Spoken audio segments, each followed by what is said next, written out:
Pod Save America is brought to you by our presenting sponsor, Blue Apron. Blue Apron is the #1 fresh ingredient and recipe delivery service in the country. Their mission is to make incredible home cooking accessible to everyone. Even me, John? Even you. I didn't want to do it. I feel like this is getting a little rote. We got to spice it up a little bit. I'm waiting for you to spice it up. I need alcohol. Much like Blue Apron spices up your home cooking. You know what? Like Louis C.K., I'm going to throw out my whole hour and do all new bits. Okay, great. Anyway, you know about Blue Apron's sustainable food system. They set the highest standards for ingredients. There's a community of home chefs. You build bonds cooking together. I have nothing new yet. Nothing new yet. Okay. What about the fact that their seafood is sourced sustainably? I think that's terrific. I think it's great. They got people out there with fishing rods finding. They can be delivered to 99% of the continental U.S. and 99.5% of food deserts. Sorry, Michelle Obama. Food deserts. I mean, come on. Because Blue Apron ships the exact amount of... You can get a banana everywhere. I don't know about this food desert thing. That's going to be a little problem. Fishy. That's going to be a problem. For less than $10 per person per meal, Blue Apron delivers seasonal recipes along with pre-portioned ingredients to make delicious home-cooked meals. Choose from a variety of new recipes each week. You know, we're getting to that moment where I say the recipes. Or let Blue Apron's culinary team surprise you. Recipes are not repeated within a year, so you'll never get bored, and there's no weekly commitment, so you only get deliveries when you want them. Do you want to hear about the featuring upcoming meals? I do, and then you say one, and then I'll say one after you say one. Okay. Spinach and fresh mozzarella pizza with olives, bell peppers, and ricotta salata. 15 gallons of almond milk. Sweet and sour salmon with bok choy, carrot, and ginger fried rice. 1 chickpea, but served beautifully. These are not good jokes, man. You know what? I'm an easy laugh. Leave it in. Check out this week's menu and get your first 3 meals free with free shipping by going to blueapron.com/crooked.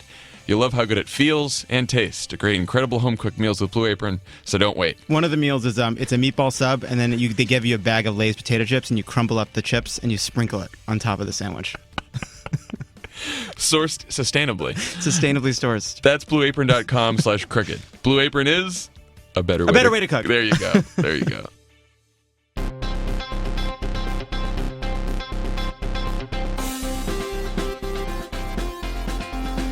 Welcome to Pod Save America. I'm Jon Favreau. I'm Dan Pfeiffer. On the pod today, in studio, we will have the former 2-term governor of Massachusetts, Deval Patrick. Very excited about that. And later, we'll be joined by the host of With Friends Like These, Ana Marie Cox. Of course, first, please subscribe to all of our pods. On Pod Save the World this week, Tommy talks to good friend of the pod, Dennis McDonough, former White House Chief of Staff. It's a great episode. And tomorrow, Friday, in Austin, Texas, there's a live version of Love It or Leave It. And Lovett will be joined by Beto O'Rourke, who will be running against Ted Cruz in Texas. So that should be a fun show. And tied in the polls. And tied in the polls right now. According to the one random media poll I saw on Twitter. We'll take it. You know, we're not going to pay attention to polls anymore, except polls that we like. Yes. Can I ask you a question about Lovett? Sure. What is your concern that he's going to leave the group and go solo? I mean, it was more less of a concern, more of just an expectation. Yeah, he's like Clooney in ER. Yeah, I mean, I've expected that. This whole thing is for, well, he'll be here later recording ads, so I'm sure he'll bust into this interview at some point anyway. Okay, what a week, Dan. We had a whole list of things to talk about. We still do, but it's funny again. I woke up this morning. The first thing I saw when I woke up this morning was that picture of Donald Trump in the Oval Office, flanked by Sarah Palin, Kid Rock, and Ted Nugent. Racist Ted Nugent, who called for the hanging of Obama and Hillary. Now he's in the White House. That's great. Great thing. I was like, and I looked at the picture, I was like, I don't want to fucking talk about this. But here we are. But you did tweet about it. But I did tweet about it. Yeah. I felt like you advanced the "tonight's the night Donald Trump became president" meme. I'm not going to quit. I'm not going to quit with that meme, Dan. It'll never not be funny. It'll never not be funny.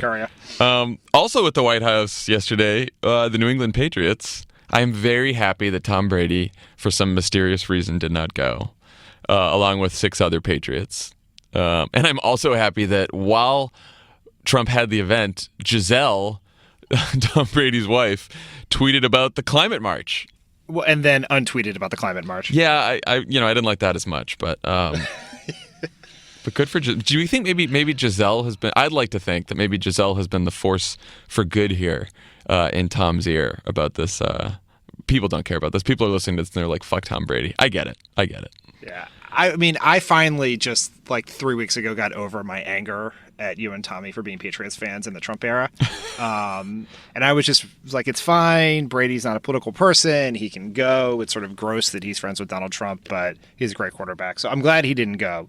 I do not appreciate the New England Patriots Twitter account doing Sean Spicer-style rapid response on the number of Patriots who attended the event.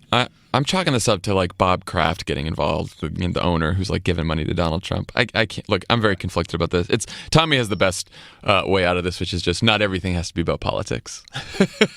Let's keep the Patriots over here. That's not really true, but yes, I like Tommy's good compartmentalizing, so I'm going to go with that on that. Well, I'm a Washington football fan who has an owner who was basically a Donald Trump Jr. and has a racist name that I can't say. So I forgot can't really you were a Washington. Look down on you too much. I forgot you were a Washington football fan. Anyway, well, speaking of Giselle's tweet that came down, the climate march is in D.C. on April 29th. We'll talk a little bit more about that next week. This weekend, I just want to give a plug for the March for Science.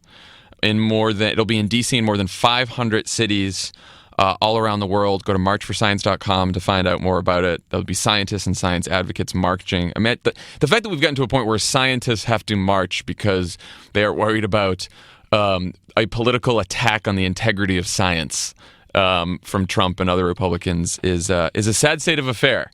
But Emily's been working with Bill Nye on this. Bill Nye is one of the hosts of the Science March. So everyone. You mean Bill Nye the Science Guy? Bill Nye the Science Guy, yeah. Emily spent a day with him the other day going around as he was doing interviews about this. So he's going to be at the march, and you should too. Marchforscience.com. Okay. So we had a retirement this week, Dan. Huh? Who retired, John?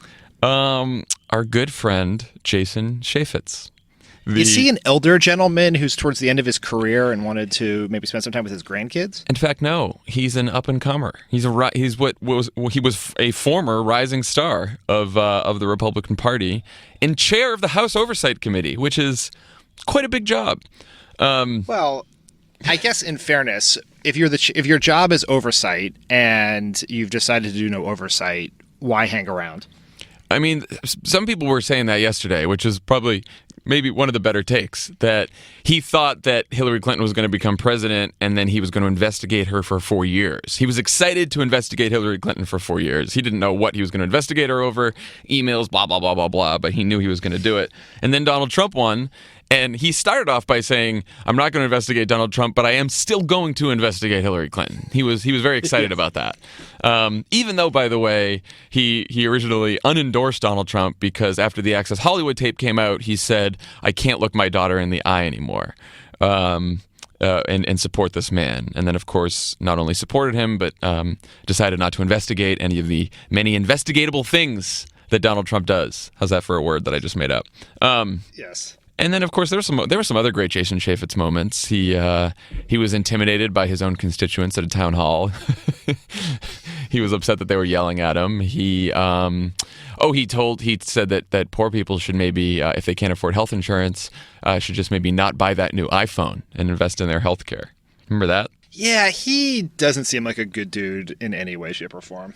No, he was, as you said, he was one of the, if we had a list of people that we hoped would leave politics forever and fail miserably in their careers, he was at the very top. So we now have an X through Jason Chaffetz in the Crooked Media office. I think as a merch idea here, I think we should get a deck of cards like the Bush administration had for the top 52 members of Al-Qaeda, of just Republican politicians that we cannot stand because they're cowards in the Trump era. I mean, obviously, Paul Ryan would be the ace of spades. Yeah. No, I want the Arya Stark style list, that was a joke yesterday. That's right. The Hound, Cersei, Walder Frey. So yeah, Chaffetz. So the weirdest thing about and then we'll move on. The weirdest thing about the Chaffetz news is today, just before we started recording, he told a radio station that he may resign before the end of his term. What's up with that? Well, I read in several publications, including the failing New York Times, that he may want a TV deal with Fox, which apparently has some openings. Oh, good segue, Dan. That was a natural Yes, segue. do you like that? That's, first of all, it's sad that he wants to go with Fox and not, like I said, he could, if he wants to come do a pod on Crooked Media called Pod Save My Soul. We've said this before. We've said that. Well, I said this before. Any Trump defector is welcome to do a pod here called Pods. It's a Spice. It's for Spicer, for Chaffetz, whoever wants it first. There's only one slot. So, but yeah. So Fox has a new spot open because they too had a forced retirement of one Bill O'Reilly. Out at Fox after the New York Times disclosed that Fox had paid out $13 million in settlements involving sexual harassment allegations against him from 5 different women over the last decade or so. So the first question is, why the fuck did it take them so long? Because they're terrible people? Yeah, probably. Yeah, who care only about money? I mean, yeah, these allegations, many of these allegations have been known since 2002, right? Right. It's just the world changed where people got active and started pressuring these advertisers to stay away from the O'Reilly factor. So once it started affecting their bottom line, then they cared. If people were still advertising, O'Reilly would be on the air on Monday, and Fox News would still be a viper pit of misogynistic sexual harassment. Yes, and we should, and that's an important point. We should give credit to Color of Change, National Organization for Women, Media Matters, Sleeping Giants. All of those organizations helped run campaigns to pressure advertisers to pull out of the O'Reilly factor, and they did. And he was left with, a couple gold commercials and bullshit like that. And look, a lot of people did not think that there's a lot of, everyone had their smart takes about how the pressure on the advertisers wouldn't work because, Fox makes most of their money from the cable companies that pay Fox to be on their package and all that bullshit. But it did work. The pressure worked. I also think there was pressure on the parent company, 21st Century Fox, right, which is movies and television and lots of other forms of entertainment besides just the Fox News channel, and it was probably hurting their reputation as well. Yeah, I think if you're a liberal activist, if liberal activists can come together and pressure Fox News to do something, then there's literally nothing you can't do, and right. So I think it's a powerful motivating factor.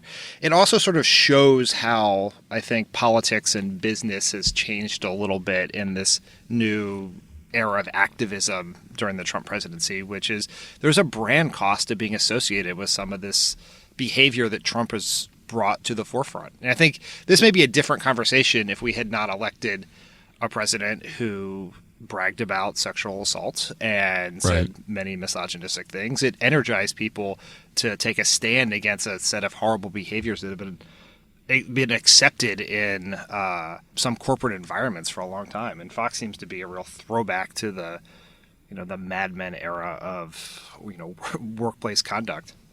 It makes me feel good too for the women who had the courage to come forward too, because I've said this before, but I always think about all the women who came forward to talk about Donald Trump sexually harassing them before the election, and then Donald Trump wins. So the women that came forward to tell the truth about Bill O'Reilly, they can see today that he's gone, and it took way too long for it to happen, but I'm glad it did.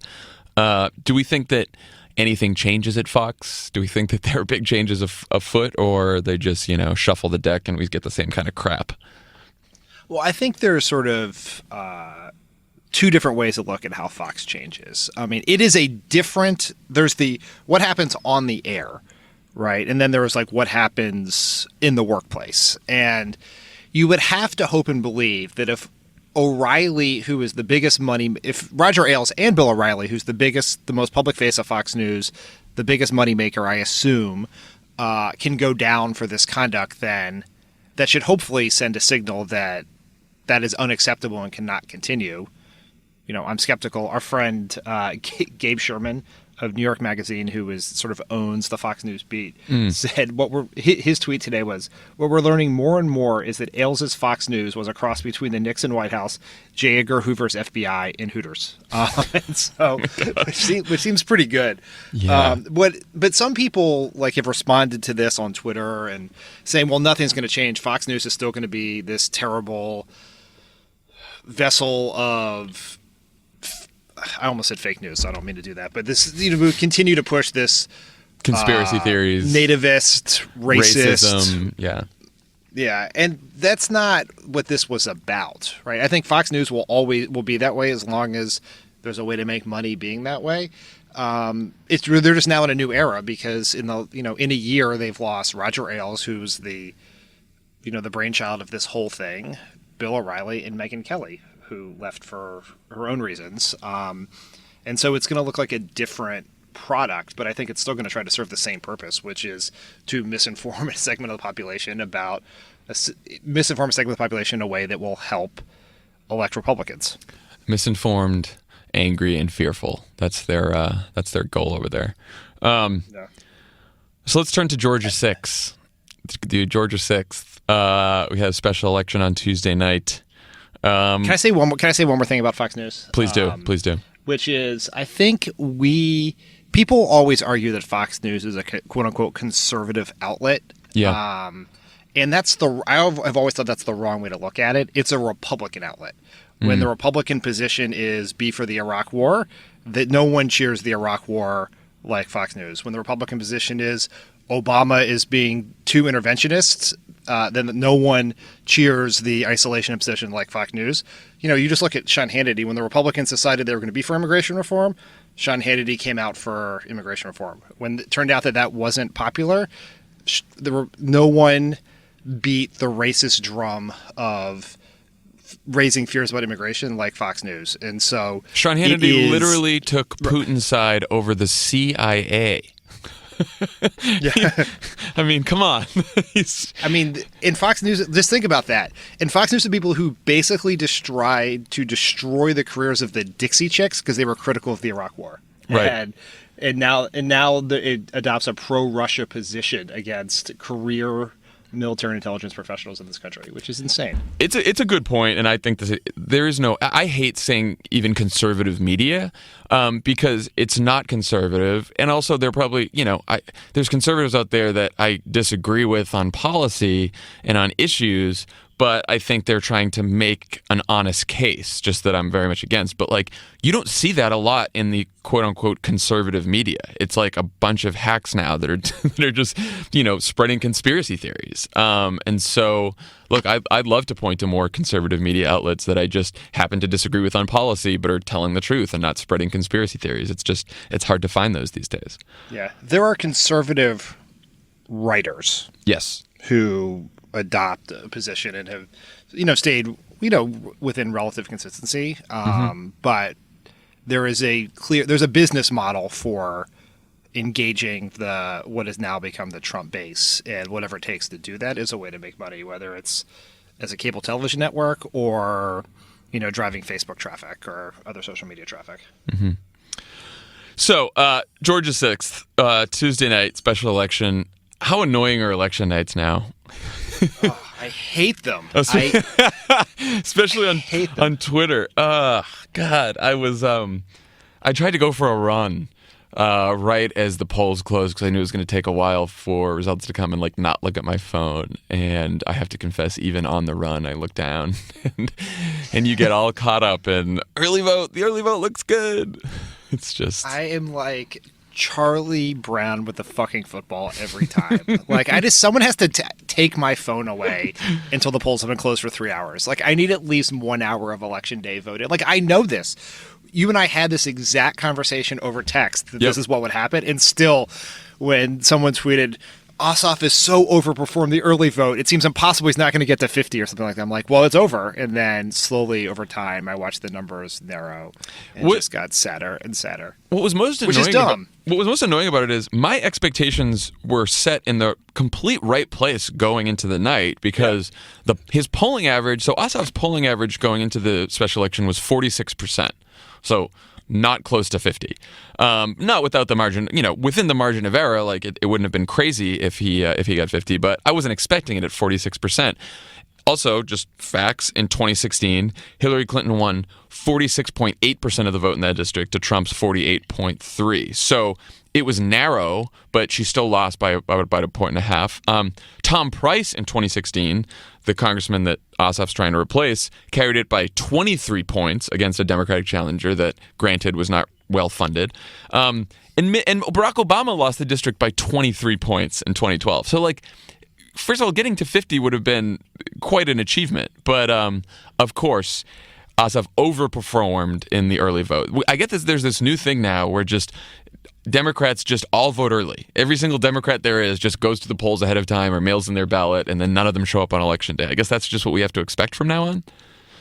Yeah, it seems there's always been this argument that, the early vote cannibalizes your Election Day vote, and I've always thought that not to be true. Right. And it doesn't really, in the sense it's good. You want to have as many votes in the bank as possible. For sure. But we're definitely, the party, by focusing so much on early vote in the last several cycles, has definitely moved people who would traditionally be Election Day voters into the early vote pool. And so it sort of screws up the expectations, probably not of the campaigns, who should know better, and I think do know better, but of sort of media, pundit, Twitter world, who, and the expectations determines how, that sort of arc of expectations determines how the press covers it. If the fact that we thought Ossoff was going to get 50 for some period of time in the evening, the fact that he didn't, even though he outperformed expectations, was seen somehow as a loss by some very dumb people. Very dumb people. It's just like, you saw this on these primary nights where, like either Hillary or Trump or Bernie would win a bunch of races early on one of the multi-state days.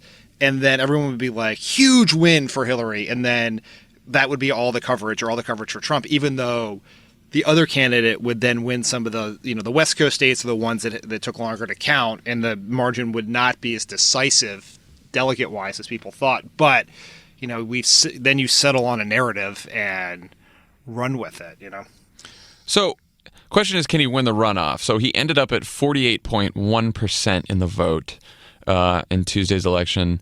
If you combine all the Republican votes together, they add up to 51%. All the Democratic votes together, there's a couple other Democratic candidates, that adds up to 49%. So 51 to 49 in Tuesday's race, Republican. So very close, but I don't know. What do you think? Do you think he can pull it off in June? Yeah, I do. I think if he got 48% now, it's a coin flip. I don't know that he is favored, but I think he has a very good shot. He should have an enthusiasm advantage going in. Getting 48% in a very large multi-candidate field is very impressive. So there's not a ton of Democratic vote to consolidate, but you wonder where Trump's numbers will be, where the Republican, the enthusiasm will be, a month from now or 6 weeks from now, whenever it is. And so he has a shot, and we should, as a party, fight to win it, and fight hard. And it may suck if we lose, but you can't just pass up a House seat. Like, if you have a shot at a House seat, particularly one in that district, it matters. And so we need to continue to channel the grassroots enthusiasm, and then the Democratic progressive organizations who played a role in the runoff, in the first race, need to play a role in the runoff. I do want to step back and focus on the bigger picture here. We need to flip 24 Republican seats to win the House in 2018. If Republicans end up with a 2-point advantage in the Georgia 6th, that means, this is according to our friend of the pod, WizKid Harry Enton over at 538, that means that there are 48 Republican-held seats that are bluer than the Georgia 6th. There are, as we've said this before, there are 23 Republican-held seats in districts that Hillary Clinton actually won. Remember, she came close in Ossoff's district, but she did not win it. So that means there are Republicans sitting in districts that Hillary Clinton won in 2016. So, look, Ossoff outperformed Democrats over the last few cycles in Georgia by about 7.5 points, if you average it out. In Kansas, Thompson outperformed Democrats by 22 points. In the current generic ballot, if you ask people, do you want a Democrat for Congress or a Republican for Congress, is Republicans -6, which is the largest gap ever recorded at this stage of the election cycle. So it's all this to say is that, Trump has been able to basically pick which districts are having special elections right now because he's picking the congressman in his cabinet, and then, he's not picking congressmen to put in his cabinet from swing districts or districts that are vulnerable. He's trying to pick them from safe districts. So just to sort of like set expectations here for Democrats out there, like, yes, like you said, and we should contest every single one of these races for sure, but let's not expect to win all of them. We need 24. We need to keep our eye on the prize here, Yeah, I think we talked about this a little bit after the Kansas race, which I think was last week, but feels like 100 years ago. We've had like 3 wars since then. Is that the old theory was, we have like the Republicans going to have a huge money advantage. They're going to have, it's a midterm. They're going to have a turnout advantage. We have to be very narrow and targeted in which races we go after because, as a former DCCC official said after the Kansas race, $1 million spent in Kansas is $1 million you don't get to spend in the ISIS seat or the Nunez seat or a seat that or any of those 23 districts that Clinton won. But I think that we may be past that. I agree. There may be a near bottomless well of grassroots enthusiasm and money and donations. Yep. Right. And money for these races.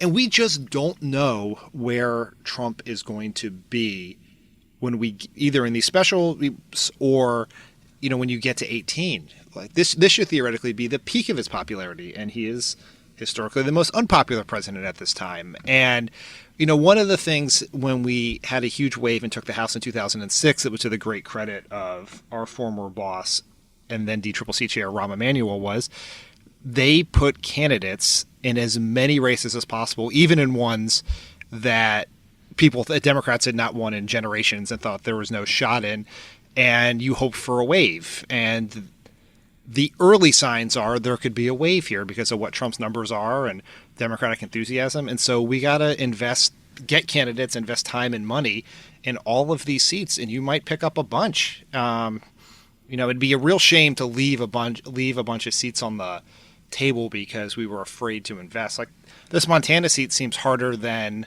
the Georgia seat for sure, but it's easier than the Kansas seat. And if you performed at near that level, you might have a shot in Montana or in the South Carolina seat that's coming up for Mick Mulvaney's seat, I think. Yeah, we should definitely focus on Montana. And look, I think that the DNC and the DCCC has to go big, and they can't be afraid, and they have to play everywhere, and they have to take risks. I do not think this is a time to be timid when there's this much enthusiasm in the grassroots. I don't think the base should allow that to happen. So, yeah, I think there's greater risk in not fighting and losing than fighting and losing. Agreed. The moral of the story here is to, when you see one of these special elections, there's a lot of focus from political reporters on the drama and personality of the individual race and the characters involved. And what you really want to do is pull back and look at the big picture, which brings us to the Clinton book that was out this week, which I just want to say something quick about before we move on to Ana. So Amy Parnes and Jonathan Allen wrote a book about the Clinton campaign called Shattered. That was not very kind to the Clinton campaign. Dan, you want to talk about why these books are sort of stupid overall? Well, there's like a fork in the road narrative for all campaigns. If you win, you're a genius, no matter how many dumb things you did. And if you lose, then you're an idiot. And everyone on the campaign's an idiot. And they only made bad decisions. And if 70,000 or whatever it is votes in 3 states had changed columns and Hillary had eked out a tiny victory over Donald Trump, then the book would be written in a way that treated everyone in the Clinton campaign geniuses because they overcame the inappropriate Kobe announcement, Russian hacking, the emails, the Wall Street speech, all the bricks on the load of the Clinton campaign. They managed to pull that out.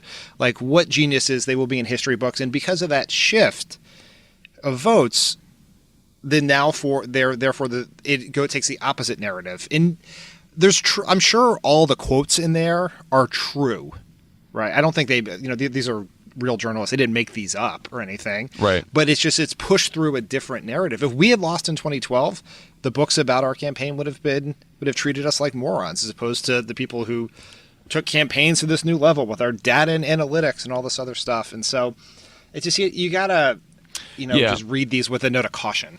I don't think they make stuff up either. But one thing to note about these books too is that they don't quote people directly a lot. They sort of characterize people's thinking. And I'm talking about this because, when the book came out, sort of Axios, the morning tip sheet, led with something that I said that from me in the book, right? Because I volunteered to help out with the announcement speech. And I'll say this. Yes, the announcement speech process was badly fucked up. I don't think it was the fault of the speechwriters or the campaign managers or any staffers. I think that Hillary had a really hard time articulating a rationale or compelling vision for her candidacy. That doesn't mean she didn't inspire millions of her supporters, especially women. It doesn't mean she wouldn't have made a great president. It doesn't mean it's why she lost. But I do think articulating that rationale and that vision is vitally important if you're going to run for president. That said, it was written that I thought the people in the campaign, and reminded me of the Kerry campaign, and that no one was united by any common purpose larger than pushing a less than thrilling candidate into the White House. Well, I did not say that. I do not believe that. I think that's bullshit, really. I actually think that I was on the Kerry campaign. I think every campaign I've been on, Obama, Kerry, and then all the people that I know in the Clinton campaign, you join a campaign, and this was true of the people in the Clinton campaign, because you believe in your candidate, you believe in each other, and most importantly, you actually believe in what the candidate is fighting for, right? And that doesn't mean that you don't fight and have problems and get annoyed with each other, but you don't join one of those campaigns just because you have your eyes on some office in the White House. You join the campaign because you believe in things, and so I do think that was unfair. That said, yeah. There was a lot, I do believe that they had a really, really hard time coming up with a cohesive message in that campaign. And we've talked about this before, but, it's true. But look, the moral of the story is, and I have fallen victim to this myself, and I know you have, and all of us have, when a reporter calls you up who's writing a book about the campaign and you're part of that campaign, don't fucking talk to them. Don't return Mark Halperin's call. Don't return John Heilman's call. Don't return Amy Barnes' call. I like all these. Look, their incentive is to write a book that is salacious and has a lot of juicy details and is dramatic so that it will sell copies. That is their incentive. Your incentive is not to do that. Is not to talk to them. And it never works out. It never works out, My big beef about this book is it's just brought up the worst debates that we went through post-election. I know. All over Twitter last night, it's the whole thing's about Hillary, and then the Bernie people are mad, and it's what is going on again? But it's every time the Clinton campaign has has responsibility for what happened here, and many of them have taken that responsibility publicly, but they also have some legitimate beefs about either how the emails were covered or the fact the Russians hacked the election. And every time they bring it up, the response is, "Why didn't you go to Wisconsin?" It's multiple things can all be true at the same time. And the campaign was not right. The campaign was not perfect. Hillary was not a great candidate, even though I think she would have been a very good president.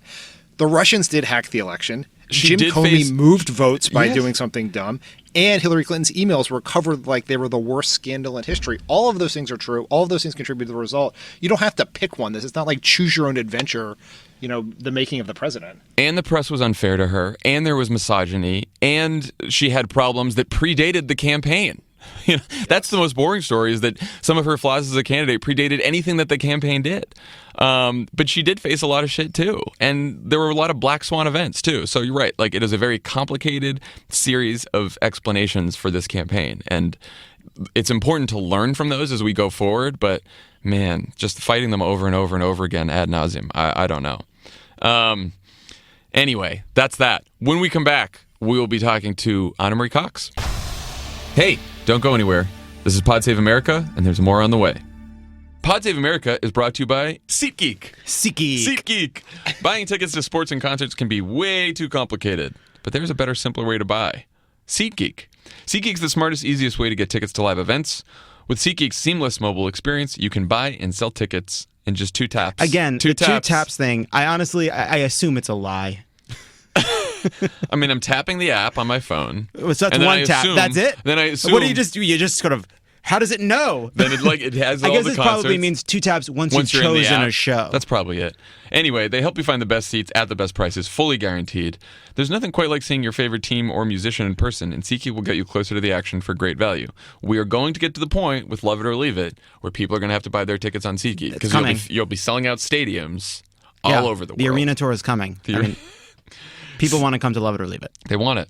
SeatGeek is designed to make your ticket buying experience easier than ever. They save you time and money. They search multiple ticket sites, compare prices. They do it all for you. You just have to go in the app, couple taps, you got your tickets. Honestly, if it were 4 taps, I'd say that's fantastic. I'd go up to 5 or 6. I don't think in taps when I'm using my phone. I don't. Best of all, Pod Save America listeners get $20 off their first SeatGeek purchase. Just download the SeatGeek app and enter promo code CROOKED today. That's promo code CROOKED for $20 off your first SeatGeek purchase. Pod Save America is also brought to you by Indochino. We like Indochino. Yes, we do. All of the groomsmen have gone to Indochino, and they have been fitted for the suits that will be arriving shortly. How was your experience at Indochino? It was great. I felt a little bit limited because I have to pick. They're custom suits, but you chose the look and feel of the whole thing. I chose the material. Yes, that's about it. And I know I made some other fun lapel choices, and I got to choose a liner. And of course, like I looked at the liner options, and there's tons of fun options. And like John chose gray polka dot because you're a straight coward. I thought the polka dots was a little out there. No. Oh please! I did purple polka dots, so I'm a part of the theme, but I have a little bit of flair to it. Do you think my voice got a little gayer for this part? It did. It's okay. My dad chose a different material altogether. He decided to just go on his own. Really? I didn't even know that was allowed, but it was my what's dad's. on the inside? I don't know. Wait, you you have mean to ask him. you mean a different suit fabric? Yeah. So different- he's just not going to be fitting in with the club. He's just doing his own thing. That's okay. That's fine. He's Yeah, you he know brought he's you the into the dad. world. He's the dad. Anyway, here's how this works. Visit a showroom, an Indochino showroom, or you can shop online at Indochino.com. You pick your fabric, you choose your customizations from lapels to pleats to jacket linings, polka dot or not. You submit your measurements, place your order, and wait for it to arrive in just a few weeks. Mine arrived very quickly. It was a great process. Pod Save America listeners can get any premium Indochino suit for just $389 at Indochino.com when entering CROOKED at checkout. That's 50% off the regular price for a made-to-measure premium suit, plus shipping is free. That's Indochino.com, promo code CROOKED for any premium suit, $389 free shipping. I actually sincerely like Indochino. Like I enjoyed the process, and I thought to myself, like, why would I not do this again? Like it's a cool thing. You get the suit exactly. You do feel made like to you. you're It's like, cool. what's the catch? Yeah. That's my brother. My brother what's- was running around the store. He's like, I don't get it. I was like, I'm getting a shirt too. This is great. I want it all. What's the catch, Indochino? What are you hiding? That's good. We'll leave our listeners with that. Indochino.com, promo Great code prices, CROOKED. I suppose. Indochino.com/crooked. Welcome to the show, Ana Marie Cox, the host of Crooked Medias with Friends Like These. How are you? Again, in Trump-adjusted terms, I am doing fine. I am doing better than a lot of people, so I just count that as fine. We just talked about a lot of things from this week. What really stuck out at you this week? What's on your mind? Well, did you guys talk about the case of the missing aircraft carrier? We did not get to the case of the missing aircraft carrier, which I'm is so glad you brought that up. Yeah, so it turns out, some of this tough talk was shockingly just tough talk. Trump, correct me if I have any of these details wrong, but because that would be doing me a service that apparently no one did the president, right? When North Korea was doing its saber rattling, we saber rattled back, specifically by Trump saying we were sending, I think he said, an armada, which, I which is a presume sort of an old he term. wasn't- which is, kind of a quaint term. And he talked about submarines and an aircraft carrier, specifically the USS Carl Vinson, I believe it is. Mm-hmm. That's the And one. it just turns out that aircraft carrier was not, in fact, on its way to North Korea at all. But, in fact, was doing some kind of training exercise off the coast of Australia. Yeah, just hanging out. I mean, it's dangerous for a whole bunch of reasons. That's like number one. But also, how embarrassing. Like, apparently, like, Chinese state media, Japan, South Korea, like all media in all these other countries in Asia who are just like mocking us for doing something like this. I mean, like, why do it? What is the? Don't you know you're going to get caught when someone notices an entire aircraft carrier where it's not supposed to be? I mean, it really is tough to try and figure out motives with this administration. Like, I think it's Josh Marshall who kind of invented the rule of thumb that it's probably just incompetence, usually. Like, we can look for the four-dimensional chess play or, like, try to figure out a rational motive. But, I mean, I do think incompetence explains it most of the time. I feel like with this particular instance, it's dangerous, and it shows also just how willing Trump is to bluff, right? Yeah. And that is, you guys have worked in the White House. You tell me, is that something that is a good thing in diplomacy? Yeah, maybe if it's your very last diplomatic move ever. but after you bluff the first time, guess what's going to happen next time? You know? Yeah. This was so good because mainly the reason why we know the Carl Vinson was not in North Korea was they posted a photo of themselves on social media, like just chugging away to Australia. Okay, that I didn't know that detail. That is awesome. Also, Carl Vinson spent 50 years in Congress representing what is now known as Georgia 6. I saw that the night of the election. That was oh my god. Yeah. Oh my god. We're all being pranked. We have to laugh because it is kind of terrifying, right? Because who knows if he says this with such confidence? Who knows? We cannot believe a thing he's saying, and it comes right back to that. And we always mock it, and we always laugh about it. But it's actually a crisis, for our government, not just foreign, relationships, but also domestically. The Lawfare blog, which I'm sure you guys keep up with. I do. I like the Lawfare blog. They did a post and a talk about how our entire government kind of depends on trusting the office of the president to basically fulfill the sort of general outline of duties, right? Right.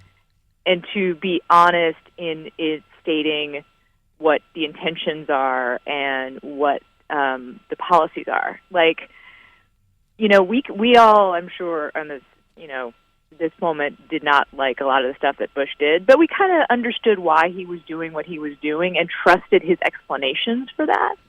Yeah. And for a while, whatever we thought of them, and that's how we could proceed, and that's how people in the other branches of government could proceed. And now no one knows what to believe. I do think that a silver lining on the foreign policy agenda this week. Did you notice that the Trump administration sort of verified that Iran was complying with the nuclear deal?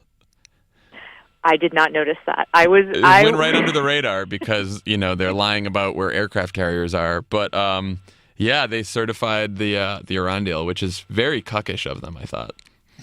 Yeah, I mean that's just another sign, right? That like they're not just tough talk, but they're discovering the realities of government of governing.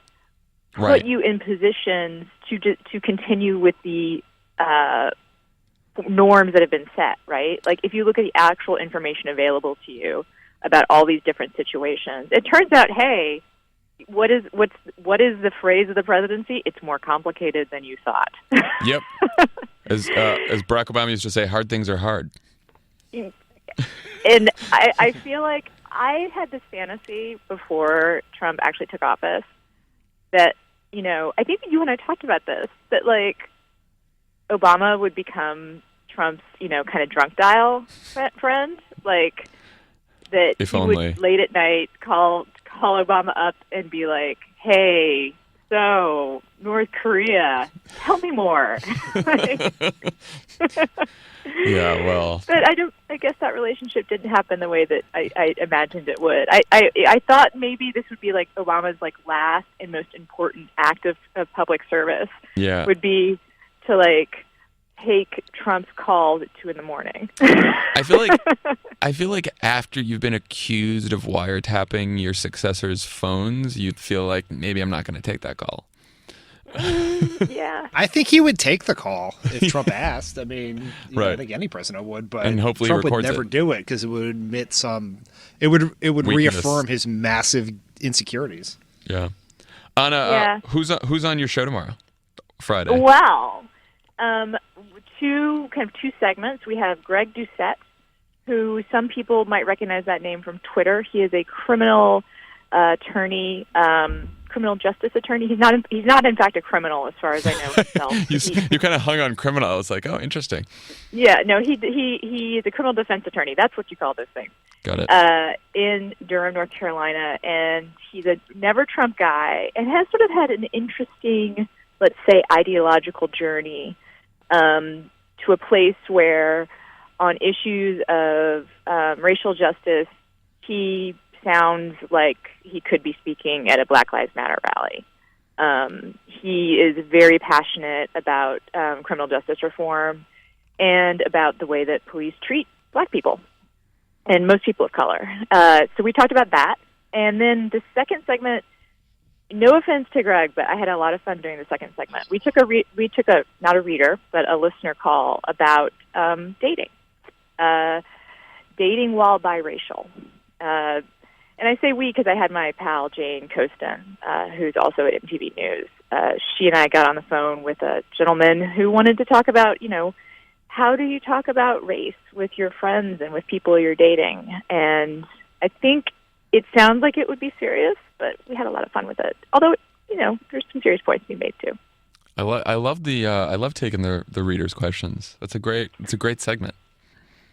Yep, we'll do more of it. I think it's a lot of fun, and I think that what we do here, right, is the whole point of our participating is that we want to have the conversations that people are having already, right? We want to talk about politics like real people do. So right on. I will talk to some real people. It's right on brand, Anna. Yeah, thank you. I studied the memo you sent. All right. Well, everyone, download Anna's episode tomorrow on Friday. It will be with friends like these. It'll be great. Anna, thanks for joining us. And when we come back, we will have Governor Deval Patrick. This is Pod Save America. Stick around. There's more great show coming your way. Pod Save America is brought to you by ZipRecruiter. ZipRecruiter. Are you hiring? Yes. Do you know where to post your job to find the best candidates? No. I have an answer for you. Is it a telephone poll with a lot of staples in it from a history of posting? It is not. It is a website that we like to call ZipRecruiter. I don't think I get a lot of good candidates at that telephone poll at La Cienega in Beverly in front of that CVS where people hang out It's lot. just a picture of you. Do you want to work with this man? With ZipRecruiter.com, you can post your job to 100-plus job sites, including social media networks like Facebook and Twitter, all with a single click. Find candidates in any city or industry nationwide. Just post once and watch those qualified candidates roll on in. Except for the Twitter candidates who are not good. Look, we have a lot of fans on Twitter. I love our No. We have a lot of great people on Twitter, but I think the people on Twitter That who are are using our Zipper. fans are aware that there's also a fair number of straight-up home-based maniacs. Anyway, you should use ZipRecruiter. Find out today why ZipRecruiter has been used by Fortune 100 companies and thousands of small and medium-sized businesses. And right now, Pod Save America listeners can post jobs on ZipRecruiter for free by going to ZipRecruiter.com/ It's /crooked. crooked. That's ZipRecruiter.com/crooked. One more time to try it for free. Go to ZipRecruiter.com/crooked. A better way to cook. And as always, thanks to our friends at Square Cash. Oh, love the Cash App. Square Cash is the least annoying way to pay someone back, according to Gizmodo. That is Wow. not fake news. Wow. That's real. I mean, also according to us, well, I think we have a lot more yeah, what do credibility we need than outside Gizmodo. What do we need outside validators? Whatever. Okay. From the rump of Gawker. Love you, Gizmodo. Me too. With the Cash App, sending and receiving money is free and fast, and most payments can be deposited directly to your bank account in just a few seconds. Just download the free Cash App, link your debit or credit card, and send money to anyone with a phone number or email address. They'll get a notification they just received cash, which is not annoying at all. Get the Cash App in the App Store or Google Play I'm gonna today. send John $1 right now. That's not annoying. I'm going to send him 10 cents. I think we can make this annoying, actually, if we try. Oh, they won't let you. Smart. You can't start with a period. They know what they're doing over there at the Cash App. Square Cash. On the pod today, we are very lucky to be joined by Governor Deval Patrick, two-term governor of my home state, Massachusetts. It is great to have you here. It's great to be with you both. Thank you. So there have obviously been a lot of comparisons between your campaign for governor in 2006 and Obama's campaign for president in 2008. Is that right? I've heard it a few times. You didn't have a lot of experience in politics. You were an outsider with the grassroots organization running against an establishment. You'd become the first black chief executive. Why did you run? What made you decide to run? What made you think you had a chance against those odds? Well, those are two or three very different questions. That's true. The first, with respect to your question of why, I think first of all there are two things. One of the things I noticed in my business career was this incredible focus on the short term, managing from quarter to quarter. I think sometimes not without due regard or not with due regard for the long term interests of the enterprise, and I think that bad habit has leaked over to the way we govern ourselves, frankly. We govern ourselves from election cycle to election cycle, sometimes news cycle to news cycle, and not for the next generation. And I think that's hurt us. So that was one thing. And the second was that increasingly it felt to me like we were settling for candidates who were fixated on how to win rather than why they should. On the mechanics of how to put it together, rather than on a vision for what it is they wanted to do with the position once they'd gotten it, and who didn't really stand for anything. And I'm not so naive that I don't understand. You have to sometimes moderate your point of view in order to achieve the position. But you ought to believe in something other than just accumulating power and influence for the sake of having accumulated it. It seems to me you don't bank political capital, you spend it, because that's how you actually move things along. So I wanted to see whether it was possible to be a principled candidate running at the grassroots and then trying to govern at the grassroots. And so long answer. I stink at sound bites. Seems like such a distant, quaint notion today. Actually, I still think it matters. I think first of all, the public, I believe, as a citizen, can read a fraud every time. And what's come to happen is that we've come to settle for that in politics, and so we are eventually, essentially making our judgments based on how people play the game, rather than how authentic and well-intentioned they are, and I think that's hurt us. So, and I think that's why President Obama was such a different kind of candidate and a different kind of leader, and such a compelling one. Dan, you got a question? I do. You went into, much like the Barack Obama comparison, you ran on a message that was very hopeful and optimistic. How hopeful, are you? Why should Democrats be hopeful now, given what's going on in the country? Well, Dan, first of all, I think we are a hopeful nation. We are a hopeful people, and I think Democrats are.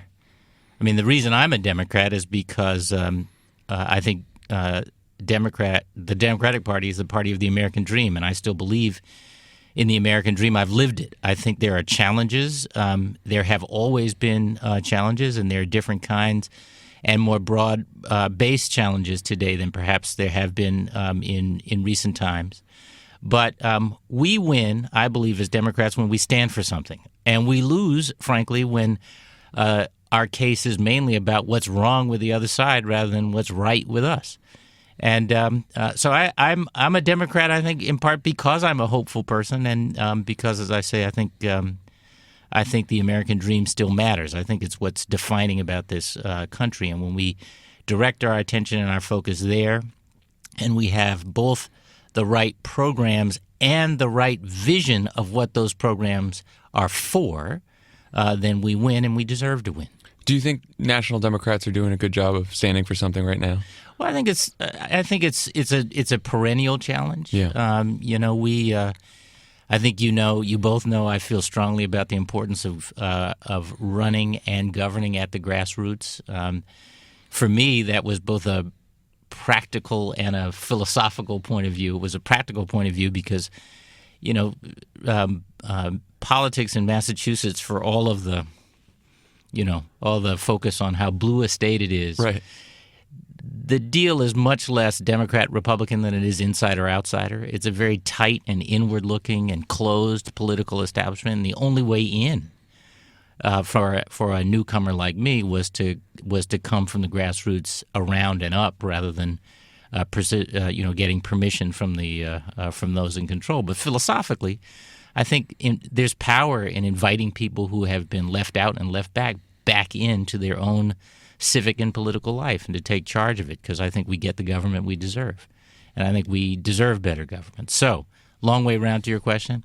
I think Democrats are beginning to focus again on the importance of politicking and engaging at the grassroots. I think a 50-state strategy, as it's sometimes called, is exactly right. And if I knew the number of counties in the in the country, I'd tell you it should be that many counties a strategy. We should be engaging everywhere, because our message is a fundamentally patriotic message, and it's proven over time to be good for people who are trying to build an economy and an opportunity set that is about reaching out to the marginalized and not just up to the well-connected.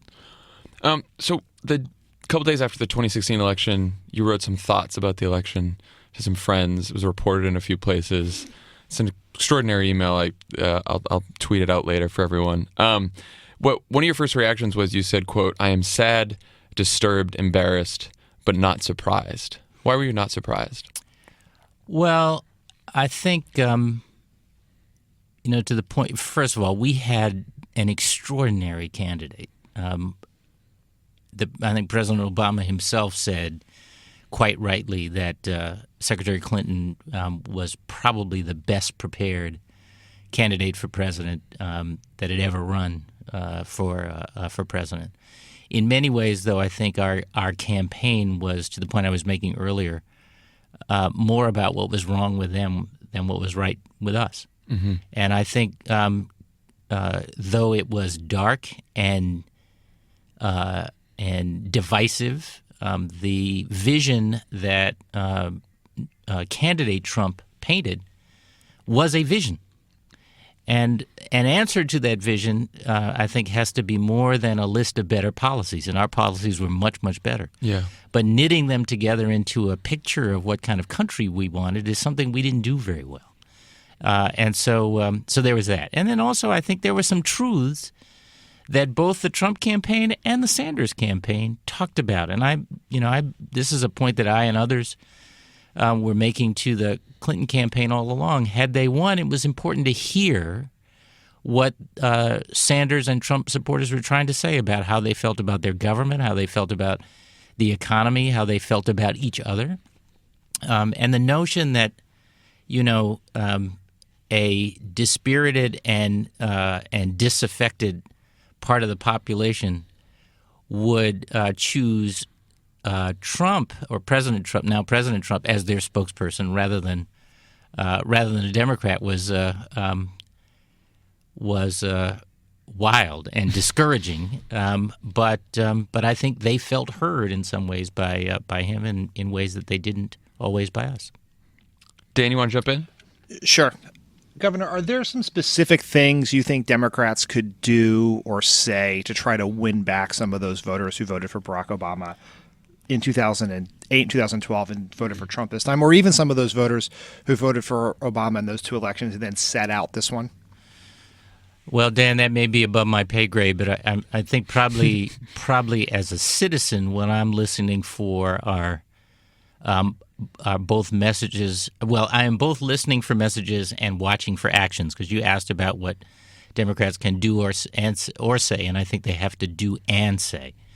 I think on the saying part, we have to be unapologetic and unembarrassed about the corny old notion that we are the party of patriotism. We are the party of an American vision that recognizes we are the only nation in human history organized not the way nations are normally organized. It wasn't geography or language or culture that defined and has defined America. It's a set of civic values: freedom, equality, opportunity, fair play. And if you think about the best of the Democratic Party, we've been central to advancing those values over time. So all that stuff around, around civil rights legislation, around equal pay for equal work legislation, around the ability to organize as workers, around clean air and water, around reasonable parameters for a free economy. All that stuff is about advancing those values and connecting what we do to what we believe about those values in unapologetic ways, I think, is enormously important and frankly, I think, is unifying across a whole range of differences. Because I think, finally, the truth is that most people aren't buying 100% of what either party is selling. Most people are more discerning than that. I know I am. I know you guys are. And I think we ought to acknowledge that and sort of, swing for the fence in our broadest, most optimistic, and most forward-leaning way. So what made you leave politics? Well, I only had one elective office. Right. It was two very successful terms. Well, that's kind of you. As governor. We got a lot done. It was I ran not realizing I was going to run headlong into a global economic collapse. Yeah, we know how that feels. Right, and and in some ways, one of our biggest challenges was that my predecessor, Mitt Romney, had signed a bill around universal health care that took effect the day I took office.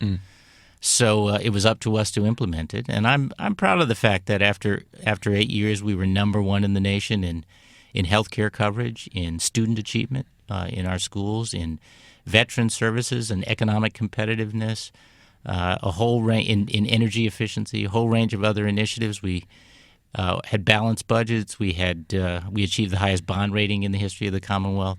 Lots of good things happened. We didn't get it all right by any means. Nobody does. But there's a lot of wear and tear in those jobs, as you know. Yeah. And I thought, first of all, I like that old-fashioned notion that you can come in and out of public life when you feel you have something to contribute, and back into private life when it's time to get reacquainted with your friends and family. And it felt like it was time to get reacquainted with my friends and family. And I'm having a ball in what I'm doing now. And what are you up to now?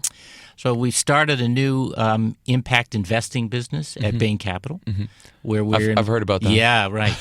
Where we've I know you and everybody else think you know everything about the firm from the 2012 campaign. I know. But sorry. It's all right. It's a wonderful group of colleagues, and we've built a new business where we're investing in lower middle market companies in North America for both a competitive return and measurable social or environmental impact. So you're investing in companies that either are invested in sustainability or creating jobs in low-income areas? Exactly. Or is that the kind of thing? The three areas of focus are sustainability, as you said, which for us is about sustainable consumer goods. It's about water and energy efficiency companies. We're interested in urban agriculture as well. We're investing in our second area of focus in health and wellness, so access to affordable care, including behavioral health. We're interested in nutrition, including healthy QSRs, so-called quick serve restaurants. We're interested in ed tech companies whose products and services are about closing achievement gaps and skills gaps. And then our third area of focus we describe, John, as community building. So companies that intentionally are creating jobs and helping to catalyze economic activity in places of chronic underemployment. Okay. You think you'd ever get back into politics? Maybe, if the time is right and if I have something to offer. Yeah, I don't. I think public service is an honorable thing to do, and frankly, I wish we had a system where everybody had some responsibility at some time to do some public service. Because as I said earlier, we get the government we deserve, and we deserve better government, and we deserve more engagement in our democracy than we have routinely today. Well, I will admit I was at South by Southwest a couple months ago, and we were asked about our favorite 2020 potential candidates, and I brought up your name, so forgive me for that. You should have told me that before I came on this show. I did not share that with you. This is not a trap. This is not. Yeah, I will move on from that. I'll just leave it there. How's that? Dan, you have one more question for the governor? Sure. Governor, one of the things we try to do on this podcast is encourage people to run for office up and down the ballot, whether it's, state senate, school board, something bigger. What advice would you have for someone who, like you, was a first-time politician who was considering a run for office? First of all, do it. There are all kinds of kind of obvious reasons not to, and not the least of which is that more and more, particularly the sort of higher you go or the more senior you go, the crueler it is. And it's not the best of who we are, but it is often that way. But there are some incredible other benefits, not the least of which is the value of service, the value of looking out rather than in, of trying to do what our grandparents taught each and every one of us, which is that we're supposed to do what we can to leave things better for those who come behind us. I think the other thing that is rarely mentioned, though, is that I found in the job I had that, and partly because of the way we did it, I was out a lot, I was with people, that almost always people had something to say. And you could tell, you're out in the grocery store or on the street or something like that, and folks would give me a double take. And I now realize that in the first instance, it was because they were processing that I'm taller on TV. And then you could see them trying to figure out what to say. And more often than not, it was not a criticism or a compliment. It was some tiny, intimate insight into how they live their lives. And those are gifts. And if you're listening, you begin to hear consensus points. You begin to get real understanding about people's lived experience, and it makes you better at the job. And that's a kind of a richness. It's hard to describe, but I think it's available to people who serve. Well, Governor, thank you for coming by. I don't know if you remember, but the moment we met was right after the New Hampshire primary. I will never forget it, John. I will never forget it. And we were backstage, and Barack Obama had just lost to Hillary Clinton, and I was sitting by myself, and I had my head down, and I was probably a little teary, and you came over to me. I don't know if you knew who I was, and you just put your hand on my shoulder, and you said, "Keep your head up, son. This fight is hard. Keep working, and someday you'll look back on this moment fondly." And now I do. So and as my grandmother would say, look at you now. We all did okay. Thank you so much. We really appreciate you stopping by. Thank you, John. Thank you, Dan. Okay, take care. Take care. Thank you to Deval Patrick. Thank you to Ana Marie Cox. That's all the time we have for today. We have the whole gang here on the outro. Dan, Ana, Lovett's here. I'm here, guys. I listened to a lot of that show. And this is what we're going to play us out for. We will leave you with a... I can't do it. We'll do it live. Okay. We'll do it live. Okay. Do it live. I'll write it and we'll do it live. I really did a deep dive on that clip, and it all stems from the fact that he didn't understand what the term "play us out" was. He found it baffling. See you later, everyone. Bye, guys. All right, bye. John, I always find that the USS Carl Vinson is in the last place you look.